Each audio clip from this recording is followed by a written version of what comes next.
Hi, Hamish again from the Guitar Factory. I'd like to continue our little conversation about major scale intervals. You might recall the session there, you might see the link for it. We talked about how we can define each note of our trusty major scale using numbers 1, 2, 3, 4, 5, 6, 7, 8. If that's not that clear to you, maybe refer back to it. It's not hard to understand. Continuing that, if you think about it, in Western music there are 12 notes. That's how many notes there are in our sort of music.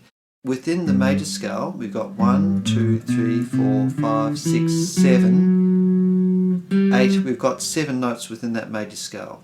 A lot of people say 8 notes, but that would be incorrect because we look at the 1 and we look at the 8 as an octave, and that's the same note. So that's G there. I'm playing G major scale. G to G is 1 octave. So the major scale, full stop, no matter which one of the 12 possible major scales we play, is a 7-note scale. But I just said that there are 12 notes in our sort of music. So we've got 5 notes that are undefined at the moment. We've got the 1 defined, the 2, the 3 defined, the 4, the 5, the 6, the 7, and the 8, which is the 1 in brackets.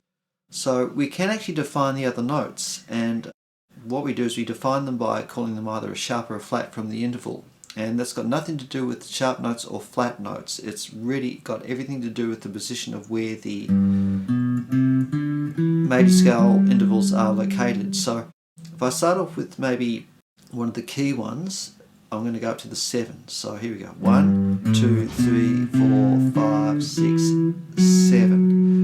Now I'm playing the 7th interval of a G major scale. That's on fret 4. Now if I say flat 7, what that actually means, it's got nothing to do with a flat note like a E flat or a G flat or anything like that. It's got everything to do with the fact that that is a 7 there, and I'm flattening that 7 to fret 3. So that specific note there is not part of a G major scale. It's in between the 6 and the 7. 1, 2, 3, 4, 5, 6, 7. But it's a flat 7 because it's flat in relation to where the 7 was. So we've got one note defined already there that's outside of the major scale. So 4 more notes to go now. So here we go. We could go 1, 2, 3. That's the 3rd. We can flatten the 3rd to there. That's on fret number 1. So we got 1, 2, 3, flat 3rd. So we've defined 2 notes that are outside of the major scale. 3 more to go. That's the 4. We can go up to there. That would be called a sharp 4 or a flat 5.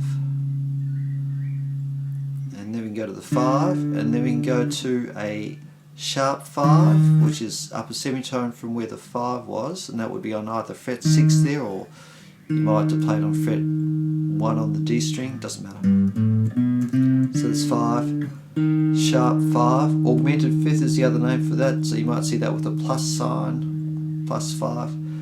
So far we've established the flat 7, the flat 3rd, the sharp 4, and the sharp 5, and we can also do a flat 2. So that's 1, 2, 1, flat 2.